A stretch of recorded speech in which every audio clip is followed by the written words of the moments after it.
Hello everyone, ఈ వీడియోలో మీ అందరికీ చూపించబోతున్నాను. నేను రీసెంట్గా కుక్కే సుబ్రహ్మణ్య స్వామి టెంపుల్ని అయితే విజిట్ చేశాను. అక్కడ చాలా ఫేమస్ టెంపుల్స్ కూడా ఉన్నాయి. ధర్మస్థల అండ్ ఫేమస్ వినాయకుడు స్వామి టెంపుల్ కూడా ఉంది. సో అది కూడా నేను విజిట్ చేశాను. సో నేను ఎలా విజిట్ చేశాను అండ్ ఫ్రమ్ బెంగళూరు టు కుక్కే మొత్తం డీటెయిల్గా ఈ వీడియోలో అయితే మీ అందరితో చెప్పబోతున్నాను. Let start.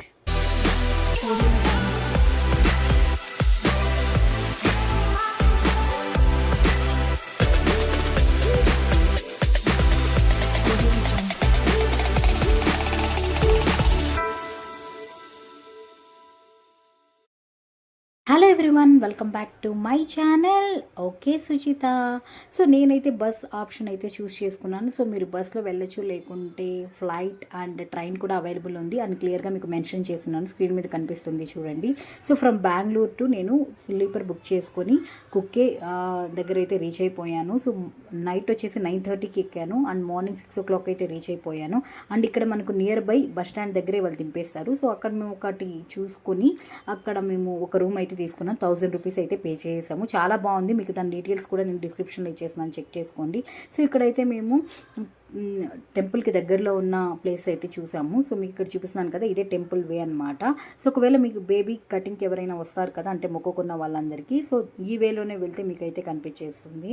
సో మీకు ఆ డీటెయిల్స్ కూడా నేను క్లియర్గా డిస్క్రిప్షన్లో అయితే ఇస్తాను, చెక్ చేసేసుకోండి. సో వన్స్ మేము ఫ్రెష్ అయిన తర్వాత 9:30 అలా అయితే మేము టెంపుల్ దగ్గరికి వెళ్ళిపోయాము. సో టెంపుల్ అయితే చాలా ప్లెజెంట్గా ఉంది అండ్ చాలా బాగుంది. సో ఈ కుక్కే అనేది చాలా ప్రశాంతంగా అనిపించింది నాకైతే. చాలా పాజిటివ్ వైబ్స్ అయితే ఉన్నాయి. అండ్ మీకు ఇక్కడ క్లియర్గా చూపిస్తున్నాను చూడండి, ఫుల్ గ్రీనరీ అయితే ఇక్కడ ఉంది. సో మొత్తం హిల్ స్టేషన్ అవ్వడం వల్ల చాలా బాగా అనిపించింది నాకైతే అండ్ చాలా ఎక్సైటింగ్గా కూడా ఉంది. కుక్కే సుబ్రహ్మణ్య స్వామి దేవస్థానం కర్ణాటక రాష్ట్రం దక్షిణ కన్నడ జిల్లా సుళ్య తాలూకాలో సుబ్రహ్మణ్య అను గ్రామంలో అయితే ఉంది. సో ఇది చాలా ఫేమస్. ఇక్కడ కార్తికేయుడిని సర్పదేవుడు సుబ్రహ్మణ్యంగా భక్తులు పూజిస్తారు. సో ఇక్కడ సర్పదోష నివారణ అండ్ చాలా రకాల పూజలు అయితే చేస్తూ ఉంటారు. సో ఇక్కడ క్షేత్రంలో జరిగే సర్పదోష పూజలు, ఆశ్లేష బలి, సర్ప సంస్కార అనేవి చాలా ముఖ్యమైనవి. సో ఇక్కడికి చాలామంది వచ్చి ఊళ్ళ నుంచి పూజలు అయితే చేయించుకుంటుంటారు. సో సంతానం లేని వారికి ఇక్కడికి వచ్చి దేవుని దర్శించుకొని పూజలు చేస్తే సంతానం కలుగుతుంది అని కూడా ఉంది. చాలా ఫేమస్ అనమాట ఈ టెంపుల్ అయితే. అండ్ నాకు ఈ టెంపుల్ దర్శించుకున్న తర్వాత కూడా చాలా పాజిటివ్ వైబ్స్ అనేవి వచ్చాయి. అండ్ ఎందుకని ఇంత బాగా చెప్తున్నానంటే నాకు బాగా అనిపించింది అనమాట ఈ టెంపుల్. సో మీరు కూడా వచ్చేసి ఈ టెంపుల్ని అయితే విజిట్ చేసేసేయండి.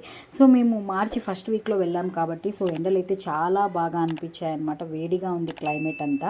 బట్ టెంపుల్ 5000 సంవత్సరాల క్రితం నిర్మించబడిందని చెప్పి ఇక్కడ ప్రజలైతే చెప్తుంటారు. సో ఈ టెంపుల్ వచ్చేసి 6:30 AM నుంచి 1:30 PM వరకు ఉంటుంది. మళ్ళీ 3:30 PM నుంచి 8:30 PM వరకు అయితే ఉంటుంది. సో ఈ టెంపుల్లో వాసుకి అనే పాము గరుడ చేత వేటాడబడుతున్నప్పుడు సుబ్రహ్మణ్య స్వామి రక్షిస్తాడు.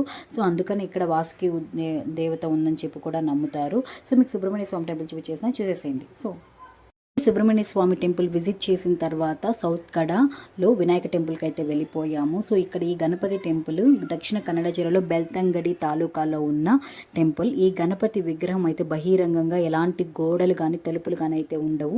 జస్ట్ విగ్రహం ఒకటే ఉంటుంది. సో ఇది ధర్మస్థలాకి 15 కిలోమీటర్ల దూరంలో మాత్రమే ఉంది. సో ఎవరైనా వెళ్ళాలనుకుంటే మీరు బస్ స్టాప్ మధ్యలో అయితే ఉంది. సో ఇక్కడైతే దిగేసి మీరు వెళ్ళిపోవచ్చు, లేదా మేమైతే కార్ ఆప్షన్ తీసుకున్నాం కాబట్టి కార్లో అయితే వెళ్ళిపోయాము. సో ఈ టెంపుల్ యొక్క హిస్టరీ చూసినట్లయితే, సో ఇక్కడ గణపతి పూజించే ఒక రాజకుటుంబం ఉండేది. వాళ్ళకి గణపతి కల్లో కనిపించి ఇలా శత్రువులు ఆలయం అనేది కూలిపోబోతుంది. సో నాది ఇలా టెంపుల్ని కట్టొద్దు, బట్ నా విగ్రహాన్ని ప్రతిష్ఠించనని చెప్పాడు.